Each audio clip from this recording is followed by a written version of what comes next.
Good evening, everyone. Welcome. We're really delighted to have you with us tonight. This program is called Dangerous Acts, High Emissions Equal Hot Days, and it is sponsored by the Illinois Chapter Sierra Club Mining Issues Team.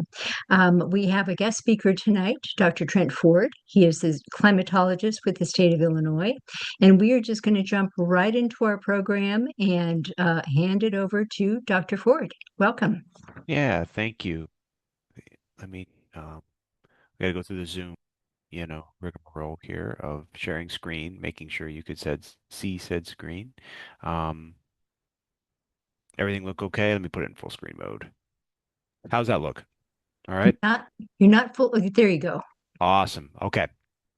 So yeah, thank you very much. So as Sally mentioned, my name is Trent Ford. I'm the state climatologist. I'm based at the University of Illinois here in Champaign.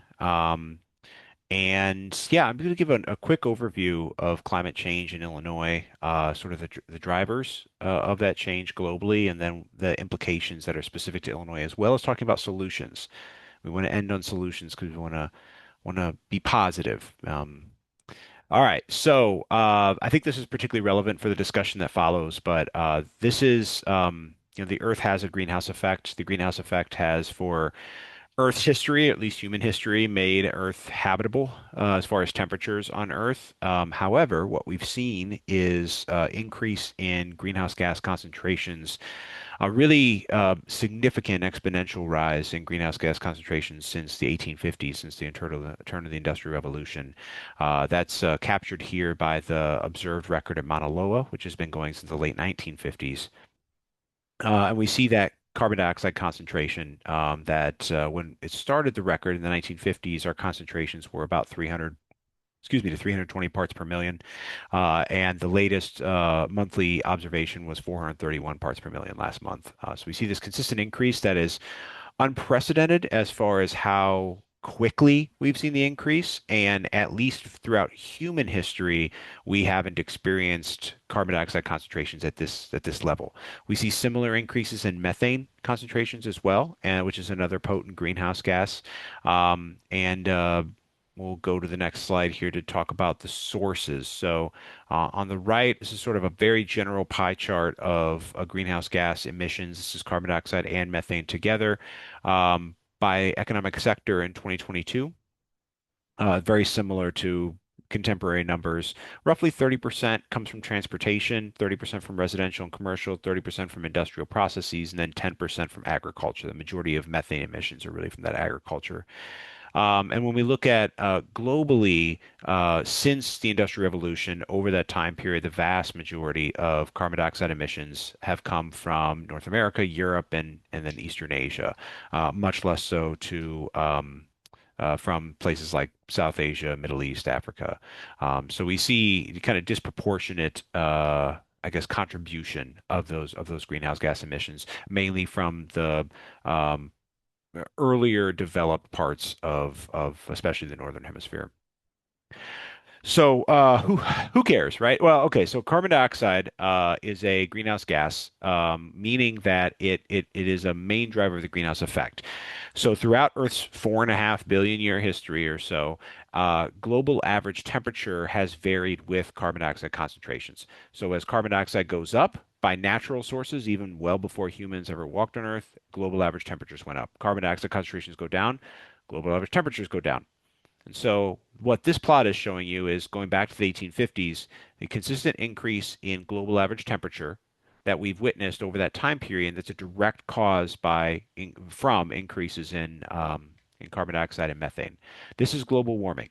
All right, this is the increase in global average temperatures.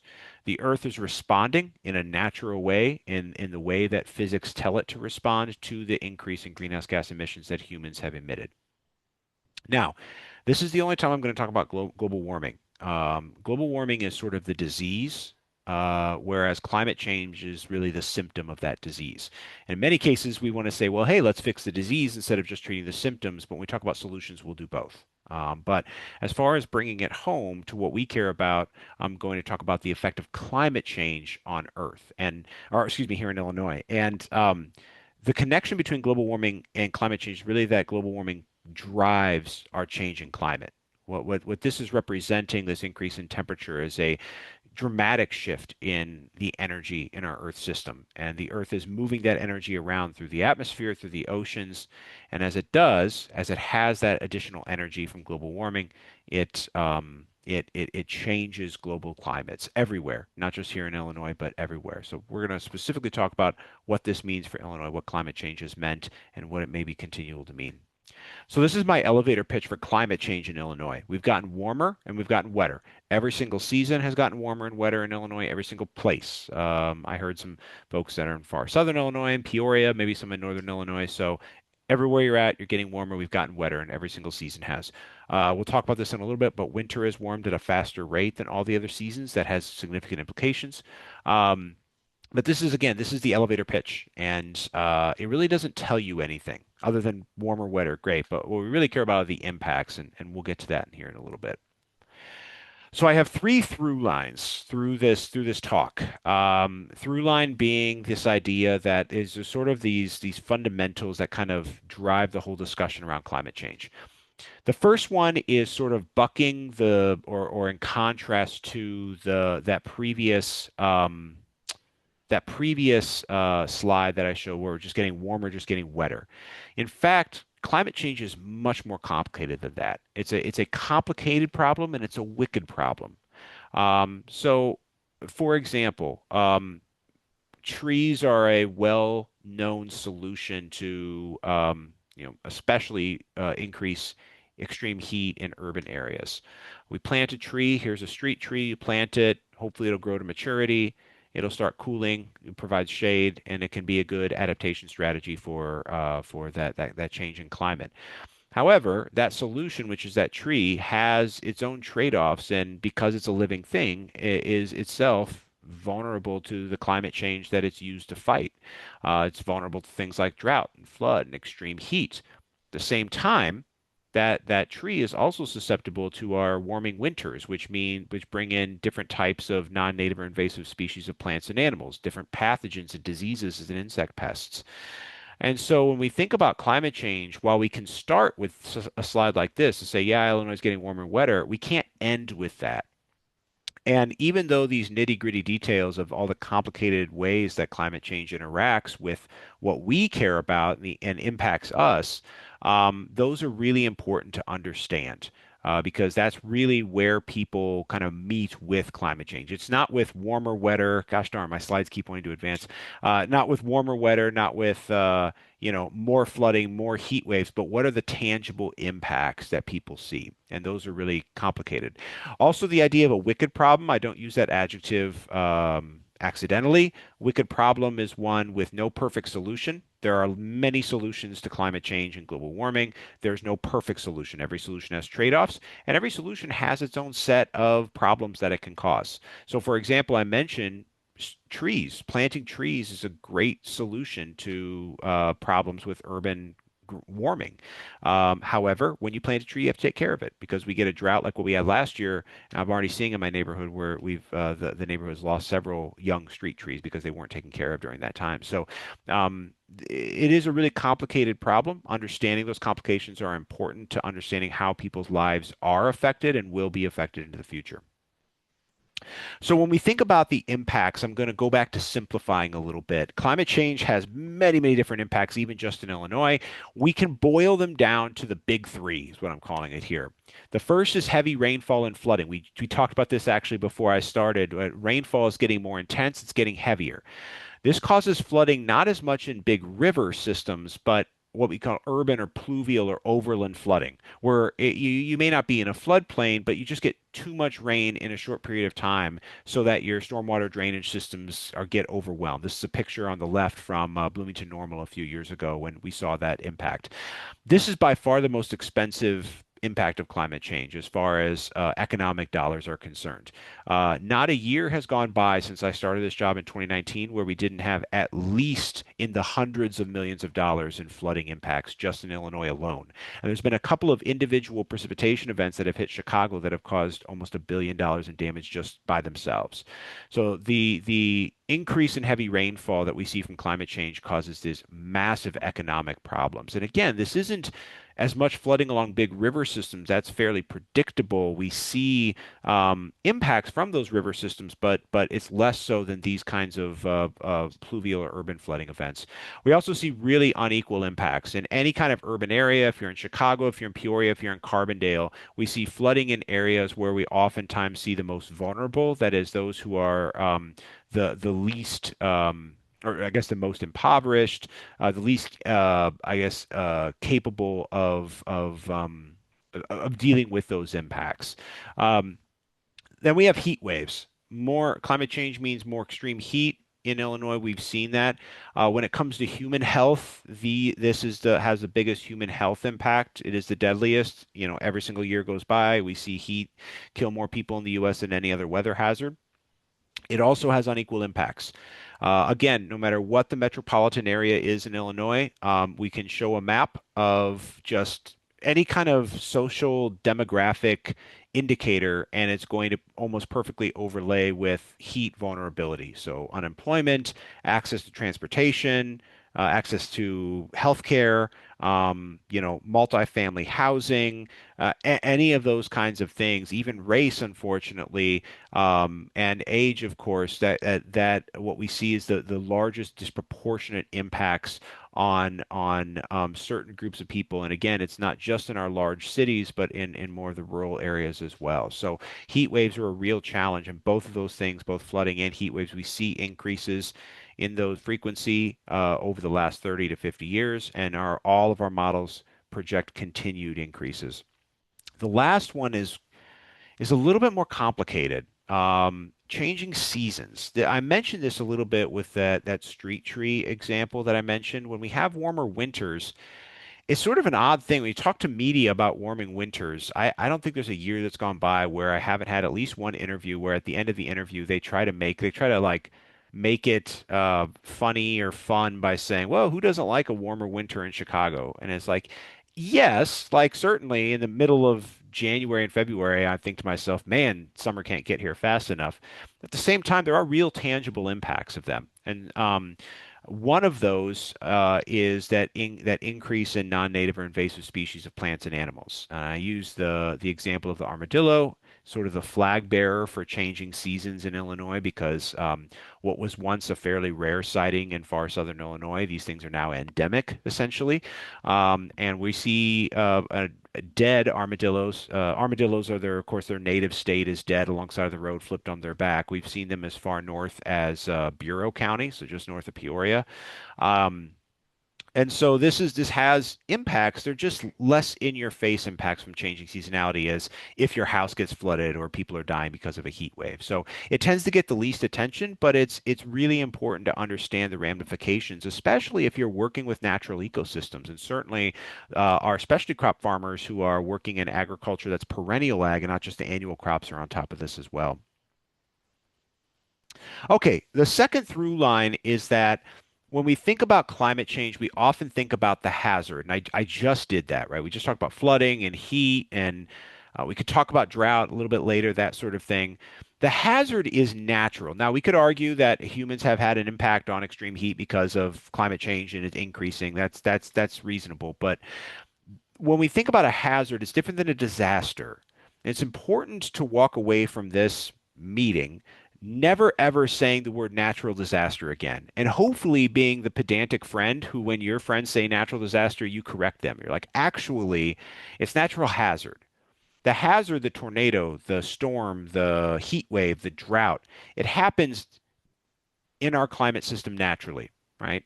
The location, the severity, past occurrence, likelihood of recurring, that's the hazard piece. Climate change has an impact on that, certainly. We think about that, more flooding, more heat, something like that.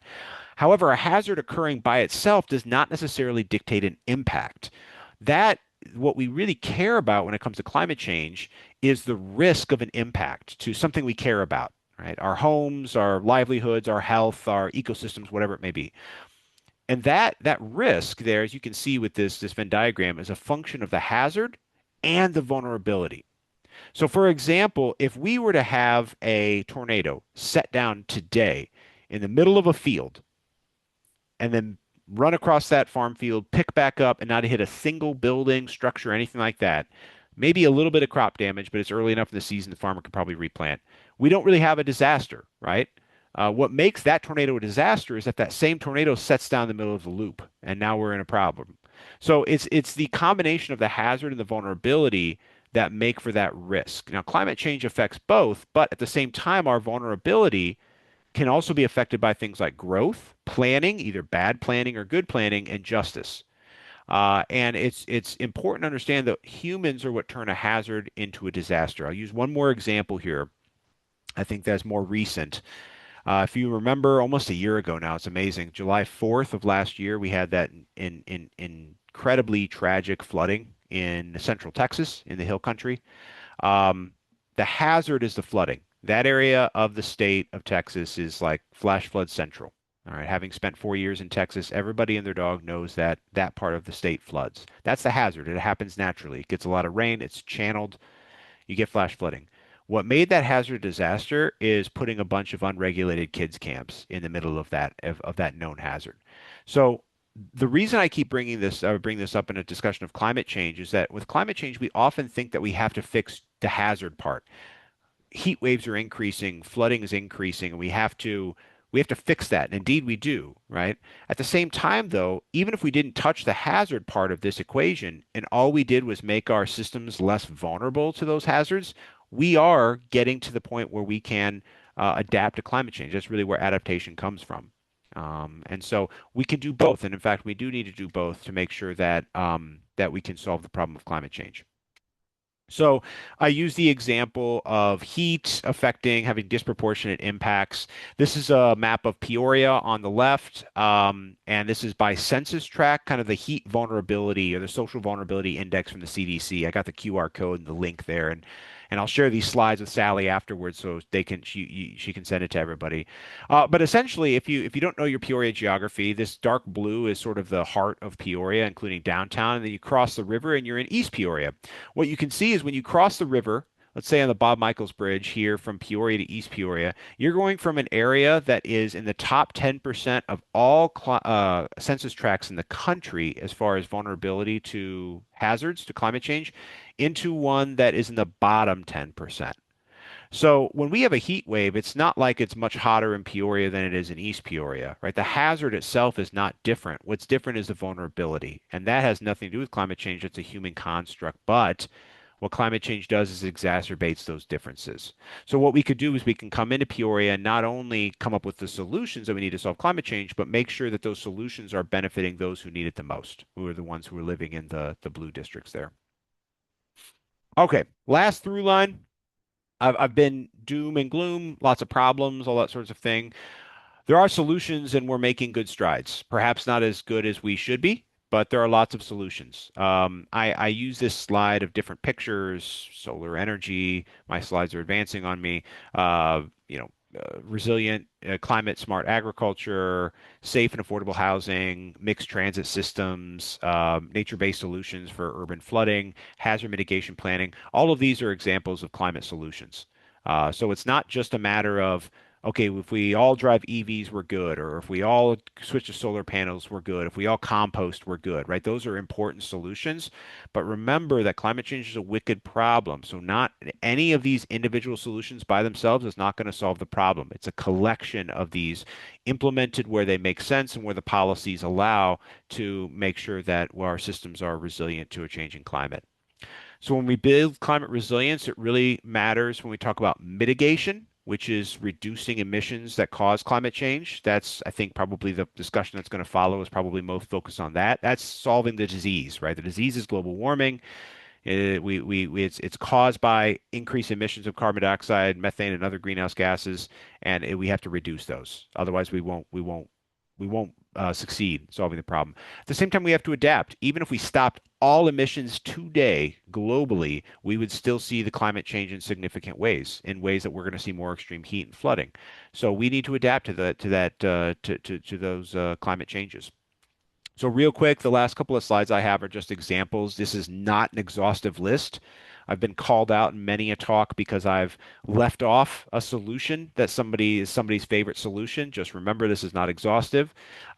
Mitigation, right? These are things like electrification of transportation, building compact walkable living spaces, using renewable and low carbon energy, using low carbon fuel sources where it makes sense in industrial manufacturing. Carbon capture is a challenging one, but sustainable materials and production.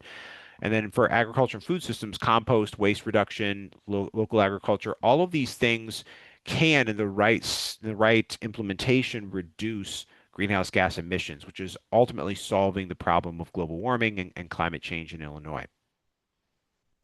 The second part of that is adaptation. Again, this is just realizing that we need to adapt to these changes.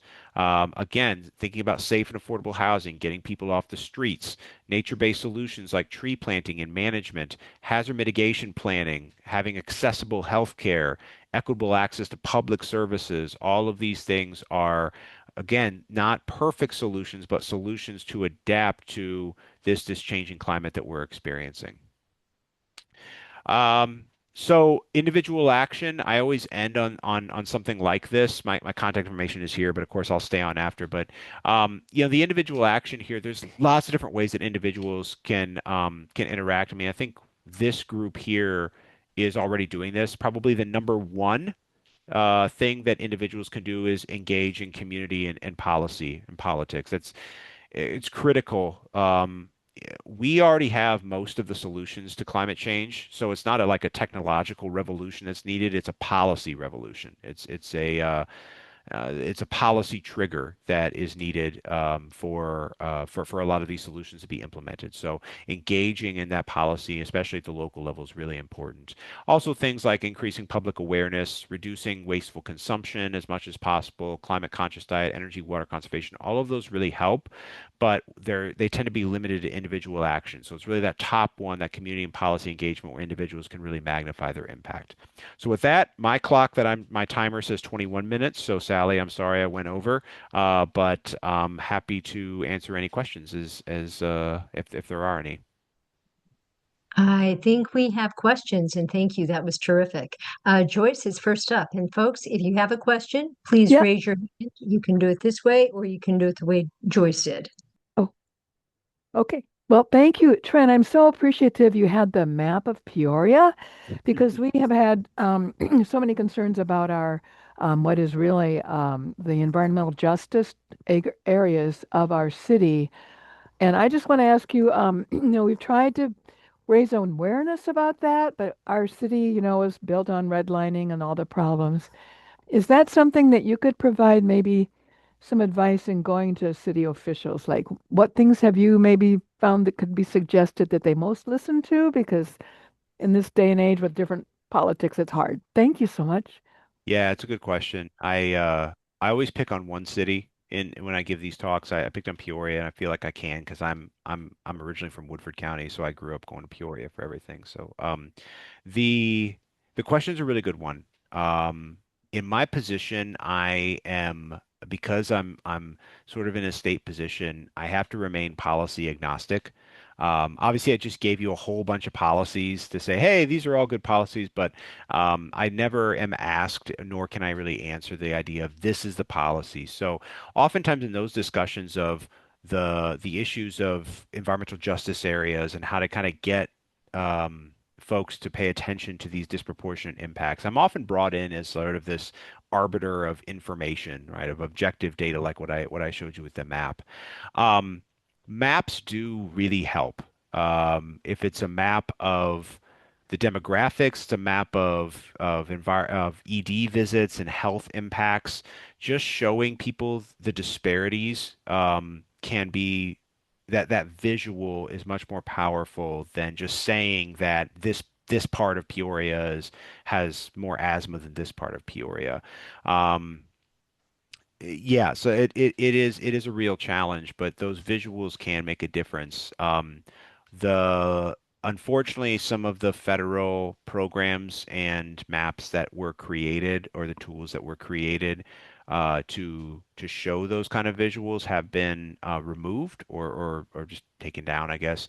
The CDC's social vulnerability index is still there, as are a few others. So the link to this as to that CDC tool is in those slides. So I say I'll give out, but certainly feel free to email me because I have a handful of other tools that are still running that can be used to help visualize and help kind of tell the story of sort of those kind of disparities across an area like Peoria.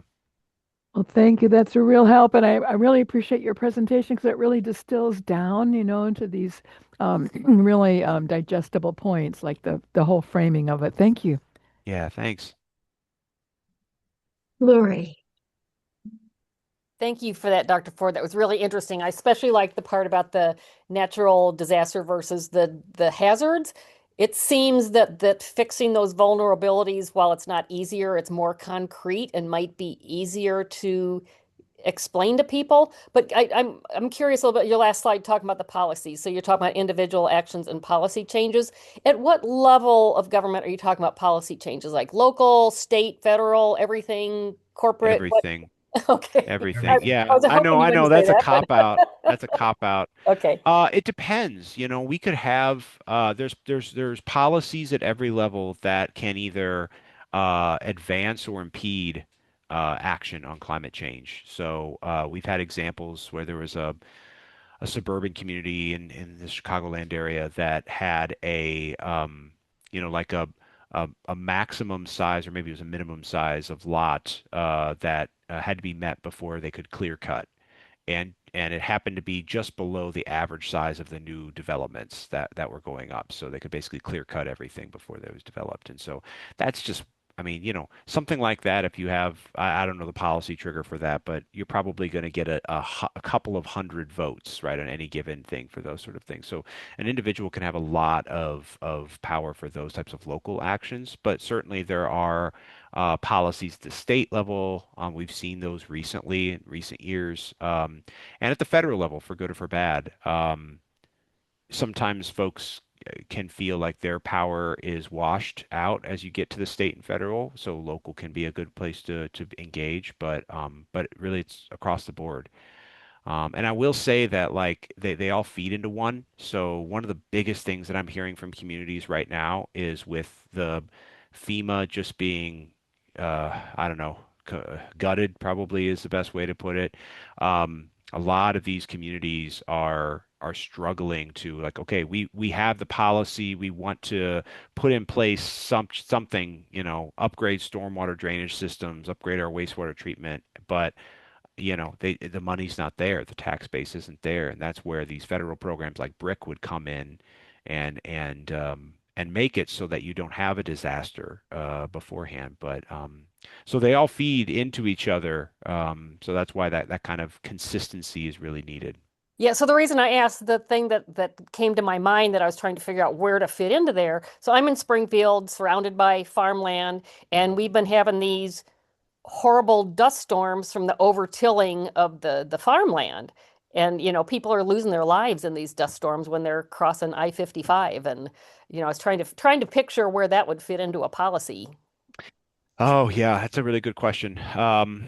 You could imagine a situation where I mean, I think there's still a lot uncertain about what types of actions both are causing the dust storms, what kind of land management strategies are causing the dust storms, because it's not a weather phenomenon, but what land management strategies are causing these issues, as well as what strategies are implementable and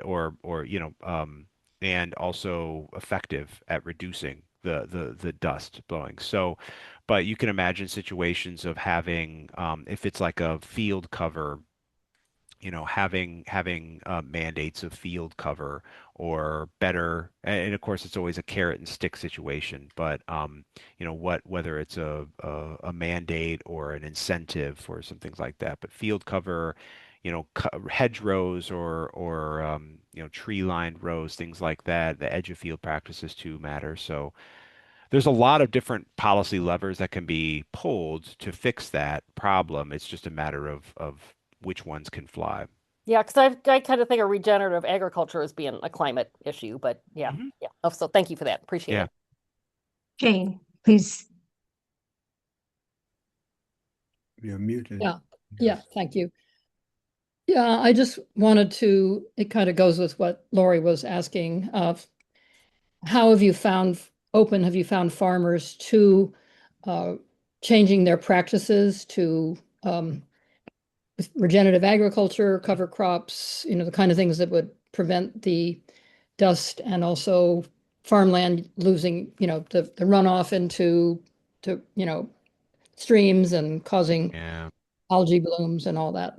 So were they It's a eager to change, partly because maybe they can't depend on the seasons anymore?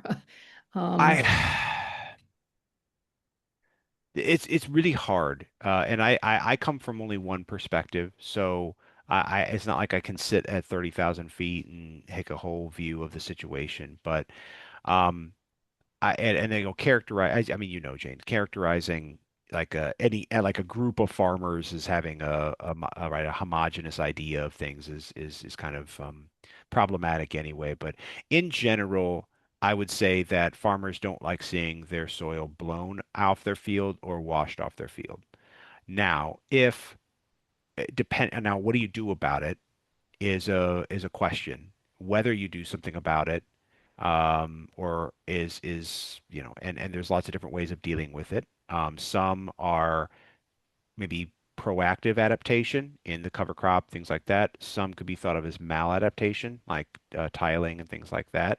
Um, Unfortunately, all of this is going on within a large, and this is a good question. We're kind of going to Lori's question. All of this is going on in this kind of like umbrella of USDA kind of federal policy that oftentimes incentivizes sort of this okay, for lack of a better term, kind of yield chasing, right? Of understanding that okay, this is what we get and um, limited resources for implementing a lot of these kinds of solutions. On top of a lot of here in Illinois, we deal with a lot of absentee kind of landowner issues, which of course is a major problem. Well, not a major problem, but a major kind of impedance to the um, to farmers. If they don't own the land, they may not be able to even make the changes that they want to make to practices. So, yeah, I would say in general that a lot of farmers are uh, willing, I don't know about eager, but willing to make those changes. But not all, but again, from local, state, federal policies, if they're incentivizing not doing anything or doing the opposite, then it's always going to be an uphill battle to try to convince somebody to go against those. Wicked problem, and as you maybe not seem to Yeah. ring true for that. I don't know if you know Lauren Lurkins, if that name rings a bell. She was a policy person with the Farm Bureau for a long time, and she told me one time because she came over from I don't know, like insurance law or something like that. She told me one time that she was like, "Yeah, I came to Farm Bureau and I thought, oh, this is going to be so much easier, right? I'm just dealing with farmers, right?" And then she laughed. She's like, "That it was so much harder than I ever thought." So, and it is really complicated. Thank you indeed, Trent. Thank you. Mark, you're up next. Great. Thanks. Great job, presentation wise, and very interesting. In terms of trying to think about how to promote more renewables in the energy mix, I've read some thinking along the lines of forget about talking about climate change. The only thing we should be emphasizing are the economic benefits to switching to more renewables and how that can lower costs for consumers. And and so I'm just wondering, just checking in with you that that is in fact true, which I believe it is true to take that approach. And if so, what are the um, ways that we can emphasize that most clearly to people if we're commenting on Facebook posts or news stories that have comment sections. How can we really focus in like a laser beam on the fact that adding more renewables to the energy mix will make energy more affordable in America. Uh, can we make that persuasive argument? And if so, how is the best way to do that? Yeah, that's a really good question. Um, I I've had a lot more experience with climate communication, trying to get people to pay attention to climate change, whether it be like with renewable energy or something else. But um, I, it is really challenging to think about. I mean, in some ways, Facebook can be a good conduit for communication. In some ways, not so much. I think it really comes down to kind of the 101 of communication is just understanding the audience and what their perspective is coming from, which can be tough on social media. But if folks are driven entirely by economics, then it's a matter of just demonstrating the cold numbers of this saves money. Um, if what we've seen with a lot of renewable energy, especially solar, but also wind, is that there's also a cultural or social aspect to it. And it can go both ways. Some people really like to see wind, like it makes them feel good when they see wind turbines or solar. And then there's some people who are very much the opposite. And so in that situation, it reminds me um, of kind of the climate denialist sort of idea where it's not just fact-based, there's some kind of identity or cultural sort of piece to this. And so trying to convince somebody like that to embrace something that they've sort of set an identity to be against is really challenging and may or may not be worth your time. So Well, it really right. I does, mean, yeah, yeah. I think, I mean, for me, I'm not saying that climate is not important because for me, it's the most important thing. But for these people that just don't care about it at all, right. it seems like we can still win the argument with those with that kind of mindset because we can say that forget about climate. You know, if you want to save money and have lower electric bills and save on your taxes and also create more revenue for local governments, which is what renewable developments often do. Um, that this is a win-win situation for everyone. And so I'm just trying to because I'm not a technical expert or anything like that. I'm just trying to figure out how to make that argument most persuasively because I think it can be made. And so I'm just always kind of thinking about how to Well, best do that. yeah, and I don't know if I have any great suggestions on how best to make that kind of argument. I will say that I think you're right that we've seen this in agricultural kind of areas where the idea of climate change, whether or not it's off-putting, it may just kind of muddy the water of depending on the communications and what you're trying to get across to the audience. In some cases, it may just be, hey, if you implement these practices, it's going to help you deal with these excess water problems, right? Never mind that these excess water problems are a part of a long-term climate trend, right? We'll tackle that later. What we really want is these practices be done. Um, so that, I mean, it's something that is a strategy that's implemented in other ways too. But again, it comes back to knowing your audience because there are folks who are motivated by climate, and then you're right, there are folks who it either that message just doesn't resonate, or that it would actually kind of alienate them. So understanding your audience is critical Right. there. Yeah, that's crucial. Yeah. Yeah, Yeah, great. Well, thank you very much. Thank yeah. you.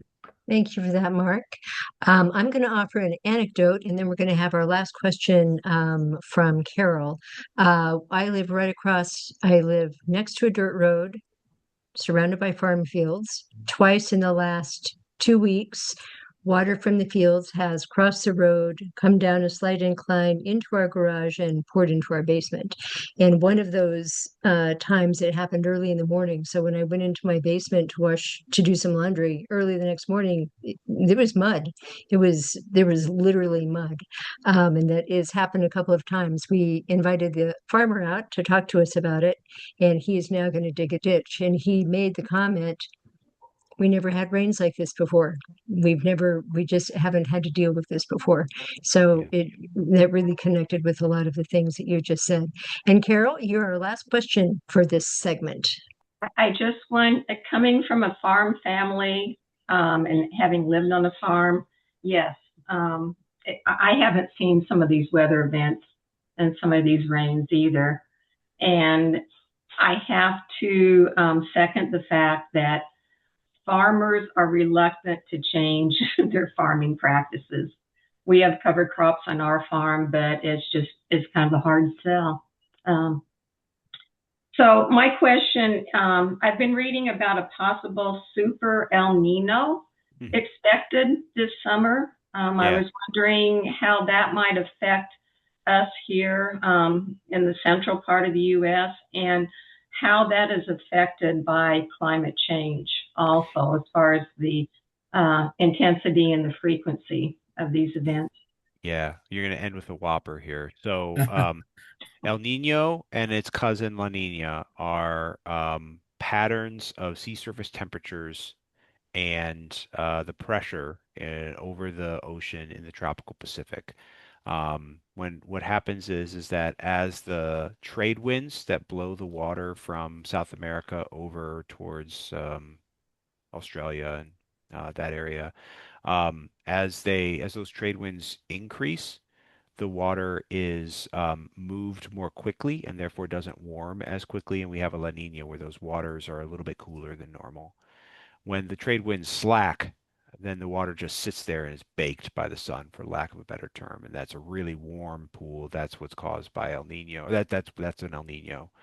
Um, the what is predicted coming in summer and really establishing in fall and winter is a El Nino pattern that is a lot of models are predicting is going to be very strong. Um, Possibly strongest since the 1800s, but we won't really know until we see that peak, which probably won't happen until the fall. Um, El Nino and La Nina are probably the biggest, have some of the biggest impacts on global climate. There is not very many climates in the world that aren't affected by El Nino or La Nina in some way, shape, or form. Some are very strongly tied to El Nino and La Nina. So in northern Australia, look out for some pretty nasty wildfires and drought in Australia during a nasty El Nino. The western United States, especially California, they tend to have that opposite signal. They could use an El Nino right about now. And then, for example, the Atlantic, we see impacts related to hurricane activity. Um, Here in the Midwest, we don't have quite as strong of a signal. El Nino and La Nina tend to have their strongest impact on our weather in the fall and especially in winter, not so much in summer. Um, so if we do have a very strong El Nino and it does have a strong impact on our weather, we tend to be a bit wetter in the fall and warmer and drier in the winter. That tends to be so. What does that mean for us? It's hard to say right now. It's more of a global impact than just in any individual place. So we can see, for example, when we have these big El Niños, problems with like concurrent drought areas in some of the agricultural rich areas of the world that can cause things like increase in famine, right? So it's not necessarily a direct impact to the Midwest, but um, we can see changes in food prices, energy prices, things like that, as well as just, nobody wants famine. So the connection between climate change and El Nino and La Nina is there.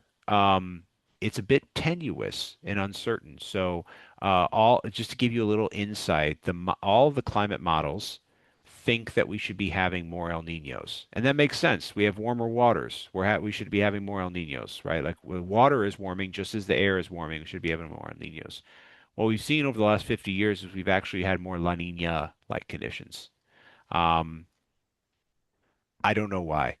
There's somebody here at U of I who's much smarter than I am, who studies that particular aspect of the climate, who also doesn't know why, but they're working on it. So the projections that show more El Niños, that hasn't come to fruition, and there are serious concerns about about these climate models' ability to reproduce that kind of thing. So there is likely an impact, but we're not really confident where that impact is. That being said, we have a warming trend globally. During El Nino years, our global average temperature is higher without global warming, with or without global warming, than other years. So when you combine global warming and El Nino together, you have an accelerated impact. So those recent years where we've had the warmest year on record, those have been recent El Nino years. So if we do have that kind of very strong El Nino, the super El Nino, it's very likely we're going to see warmest year on record, either 26 or 2027 globally. And that's ending things on a powerful note. Thank you very much. I think we could probably sit here and talk with you for another hour. Really appreciate your presentation. And Yeah. I would imagine another thing that will exacerbate the climate change that we've been talking about is increased emissions in the environment, which are rolling our way through things like the rollback of the endangerment finding. So now I'd like to introduce Tom Davis. He's a member of the mining issues team and a retired attorney. And Tom is going to talk to us about how those things work together. Dr. Ford was just telling us we need a policy revolution. Well, sorry, folks. What we have is a counter revolution. Following Project 2025, the president has sought to unleash American energy by eliminating burdensome and ideologically motivated regulations. The most comprehensive of these regulatory attacks is the rescission and repeal of the endangerment finding and the greenhouse gas vehicle standards. The rescission, which became final in February, ignored decades of peer-reviewed scientific evidence confirming the reality and severity of climate change. This action violates the EPA's legal obligations to protect the public health and welfare. Let me give you a little background, and it's not as much as is really needed, but it'll give you little bit of insight historically. After years of opposition by the Bush-Cheney Energy Task Force, the Obama EPA was able to address climate change because of the 2007 Supreme Court decision in Massachusetts versus EPA. That case basically ruled that the Clean Air Act provides authority to regulate greenhouse gas emissions from new motor vehicles, and it ruled that greenhouse gases actually qualify as air pollutants by contributing to climate change. The court then ordered the EPA to make a determination whether these emissions endanger public welfare. So, as a consequence of years of research and litigation, in December of 2009, the Obama EPA issued two distinct findings regarding greenhouse gases under the Clean Air Act.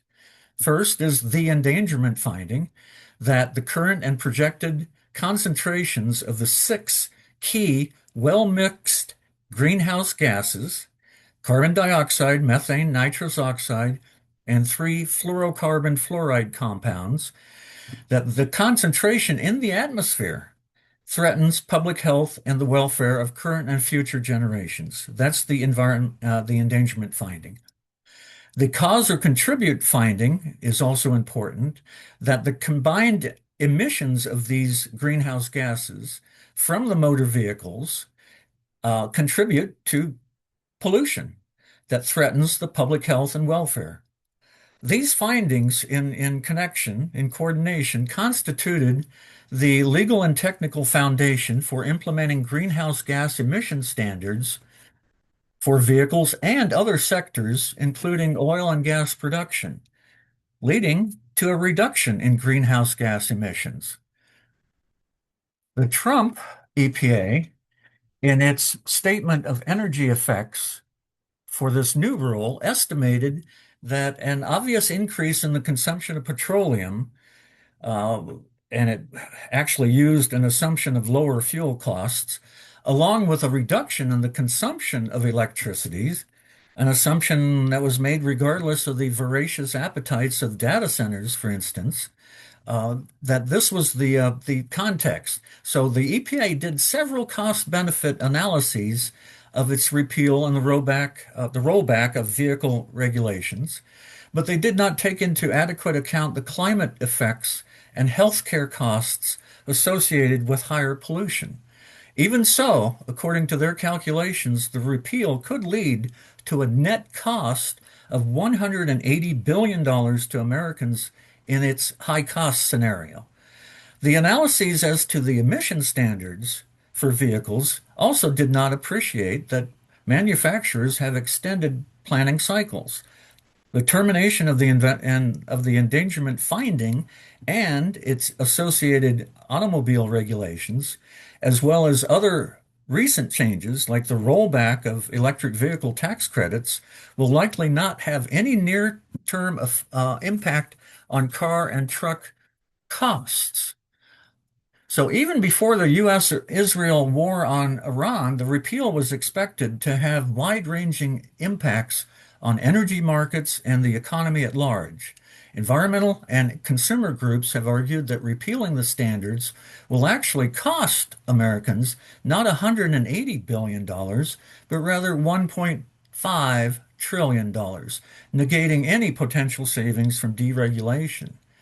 With respect to extreme weather events, the 2009 endangerment finding had projected adverse health impacts from increased frequency and severity of storms, hurricanes, flooding, heat waves, and wildfires.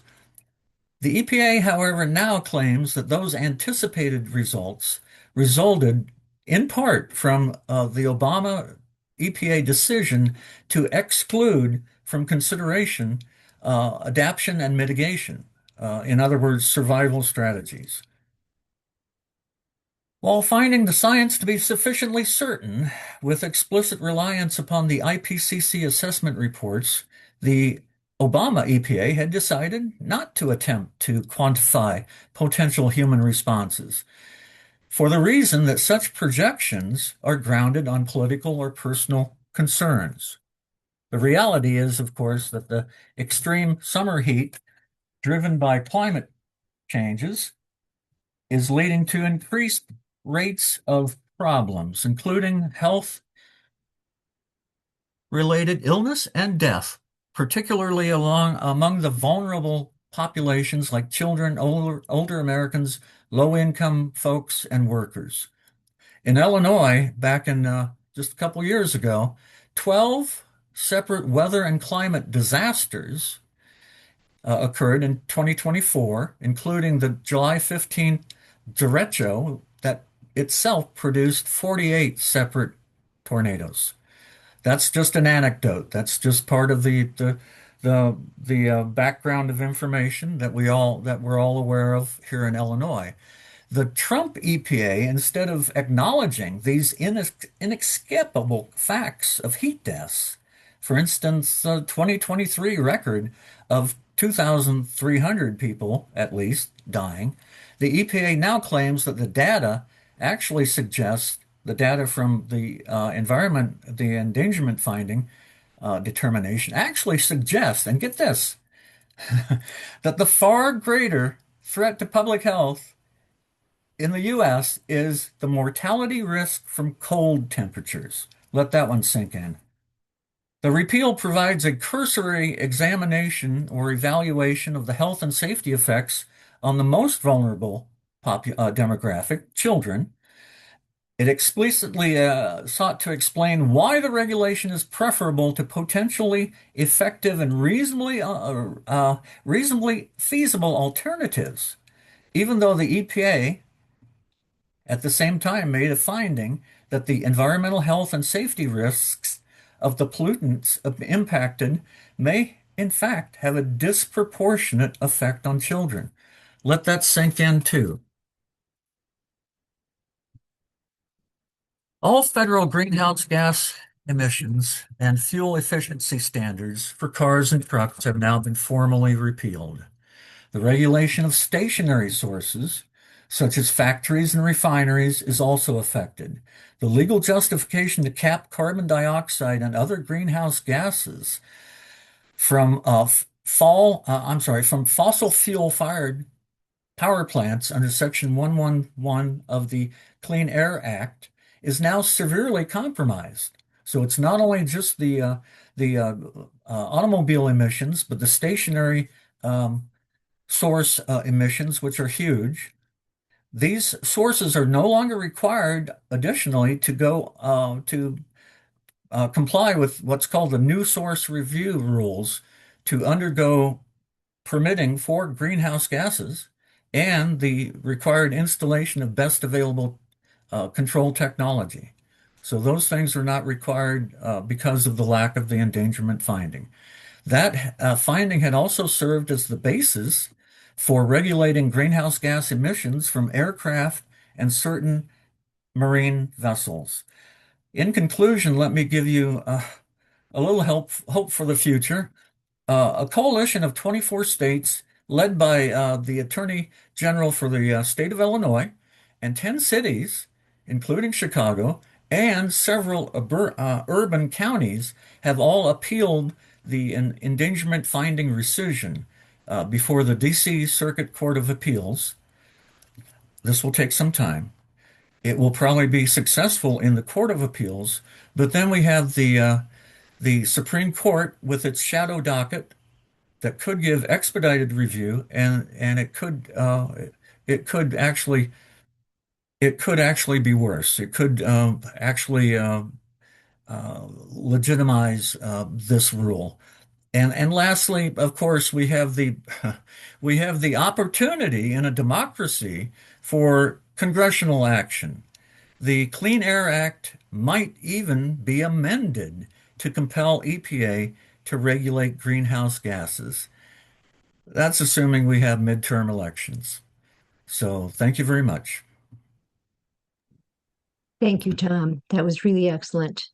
And folks, if you have questions for Tom based on the amazing information he just gave us, please feel free to pop it into the chat, and we'll make every effort to get around to that either later or answer the questions in the chat.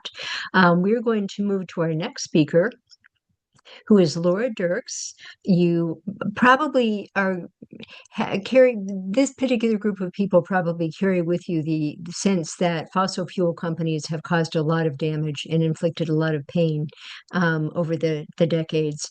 And there is now an effort, apparently in Congress, to not hold them accountable. So we have Laura Dirks with us tonight. She is the Illinois coordinator for No Immunity for Big Oil, in concert with the Center for Climate Integrity. And Laura, we're really delighted to have you with us this evening. Thanks, Sally. Excuse me. I think some of you have already heard me talk, so I apologize for the repetition, but I did want to say thanks to Dr. Ford and Tom as well. I'm a naturalist through U of I Extension, and after his talk, I was thinking, I think everything we do, every outreach event we do where we talk about insects or plants or trees or whatever, we should always be talking about ways you can take action on climate change. And have advocated for that. So anything we can do to educate people, if they're open to it, to the effects, because it really permeates every single part of our lives. So I am a public health, community health person by background, have have worked in the sort of the greater West Side, but also on the South Side of Chicago as a healthcare person. But about 15 years ago, got very involved in sustainability in Oak Park, where I live. But then have really looked much more carefully at the role nature can play in climate mitigation. Definitely see a role for farmers and where you all are and how they can change practices to help with not only climate mitigation, but adaptation. And so I run the Oak Park Climate Action Network, where we actually have a climate coaching program and sort of we help people navigate about how they can take action on climate change. And somebody asked me, would you be interested in coordinating the Illinois effort to fight this issue about big oil asking for immunity? And I didn't really know what I was getting into. I'm not necessarily a grassroots organizing person, but I said, sure. And I have learned so much. And actually, all of this effort has given me great hope because people like you all that are throughout the state are really like putting their heart and soul into all these issues. And it just, I can get teary-eyed about it, honestly, just because it's just given the chilling effect that we've had in Washington, D.C. It's efforts like you all have that will absolutely push against the endangerment clause and so many other things that they're doing, taking down 2/3 of wind turbines built in the east along the East Coast and demanding that they invest in oil and gas. It's just like crazy. But so since December, I've been working with Center for Climate Integrity. And at the time that I started this effort, there was no pieces of legislation. And as I mentioned, I'm a public health person. I worked a lot on tobacco, the tobacco settlement. And as we say, big oil they're having their big tobacco moment right now. And so the Center for Climate Integrity, their main purpose is to hold big oil accountable.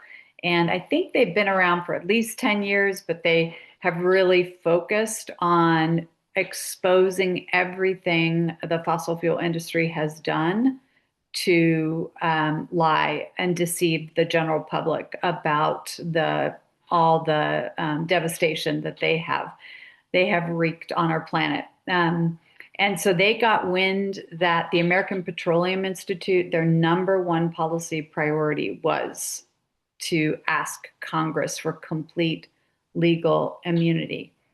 And I know we've already talked about some legal background, but just in case you don't know, that means basically if the fossil fuel industry got legal immunity, you would never be able to collectively sue at any level of government, at any collective action through individuals, through organizations.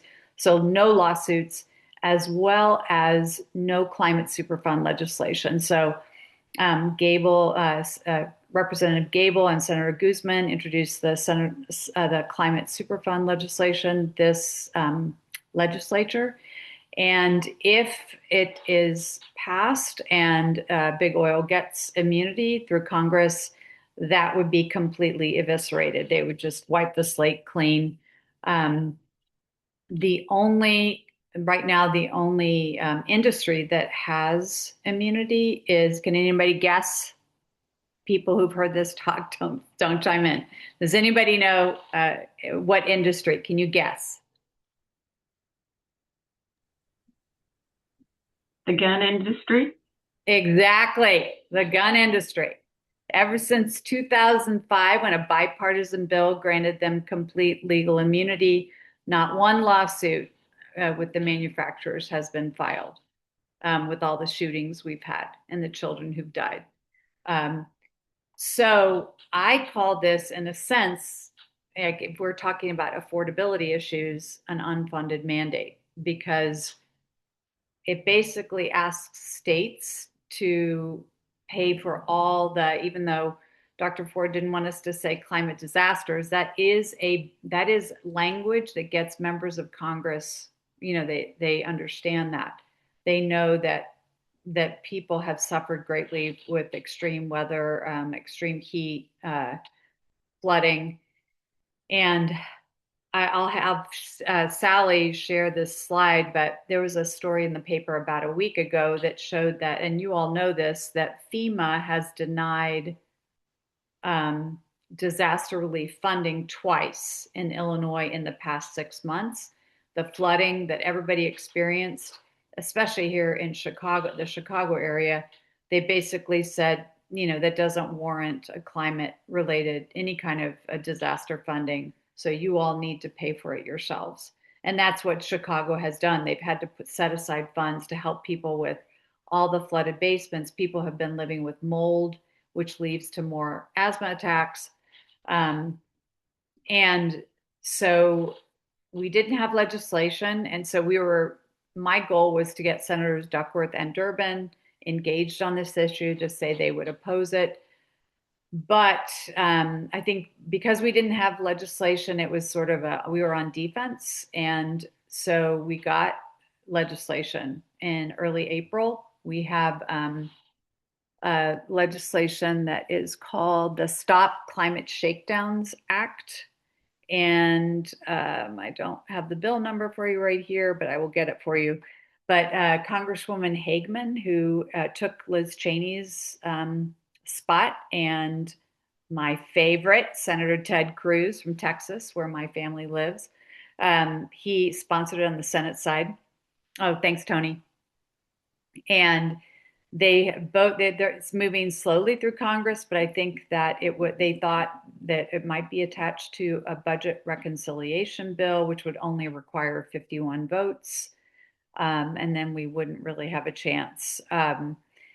So we're not sure exactly there have been no hearings. We thought perhaps that Senator Durbin would have a shot at it since he's ranking minority on judiciary, that if there were hearings that he would be able to say absolutely not.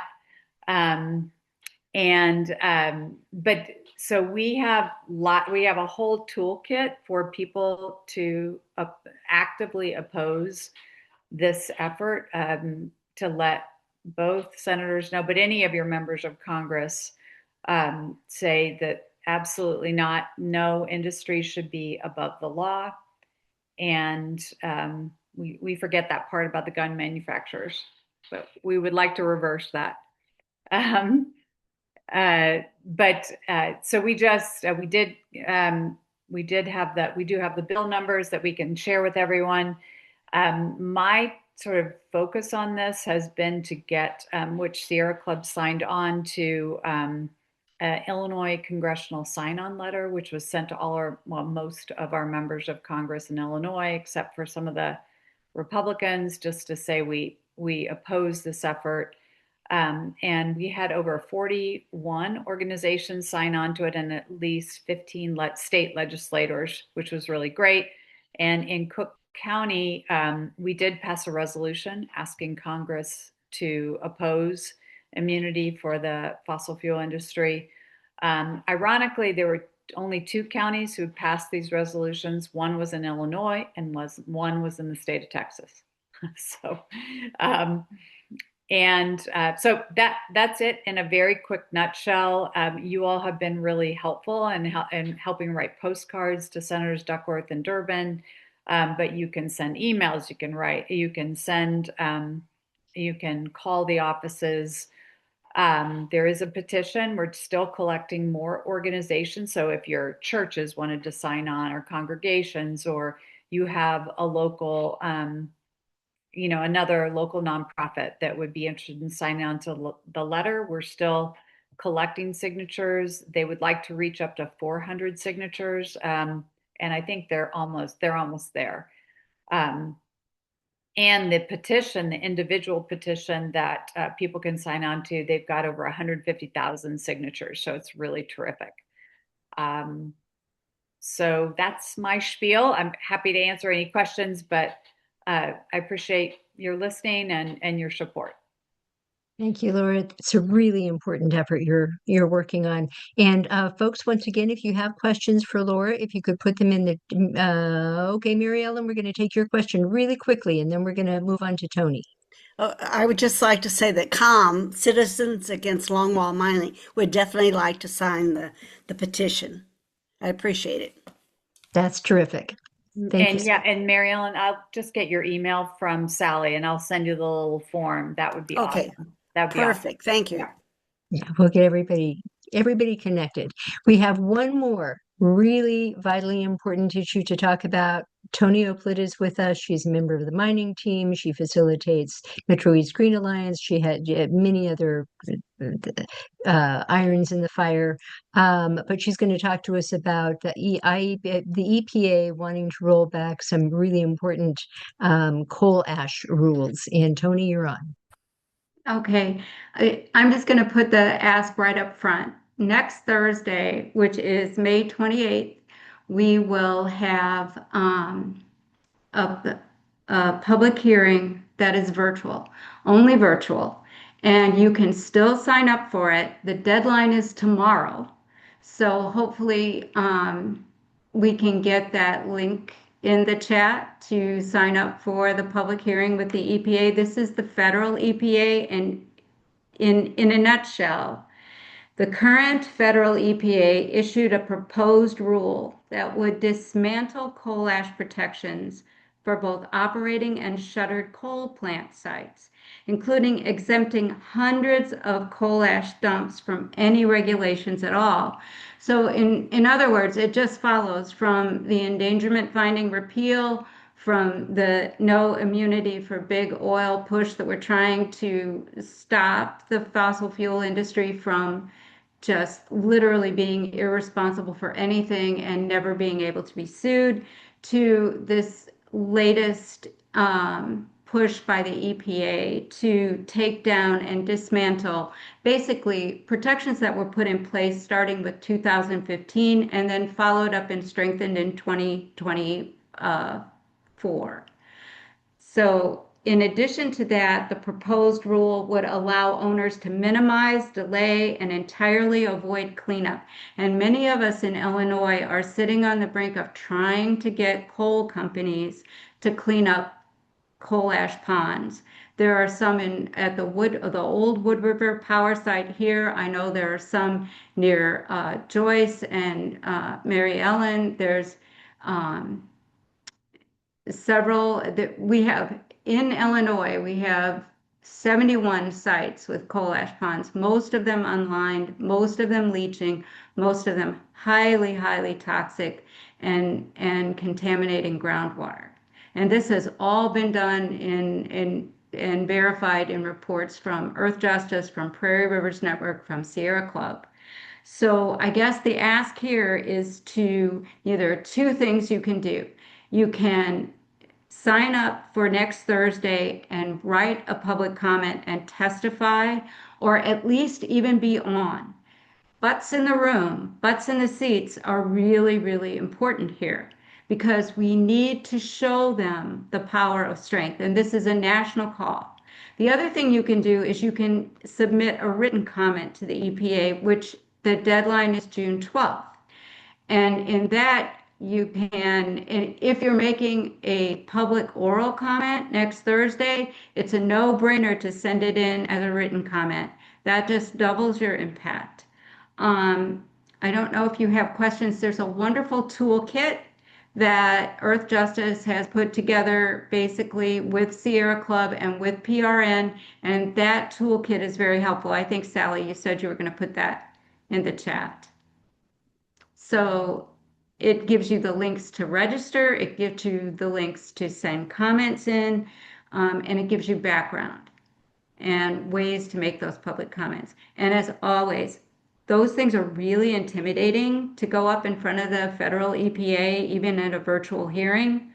But just remember that I think the most important thing you can do is just tell your story. Tell your story, your local story, tell why you care. At the end of the day, the EPA has never been our friend. I mean, if we're honest, it's never been our friend. So we have to be our leaders here. We have to step up. That's it.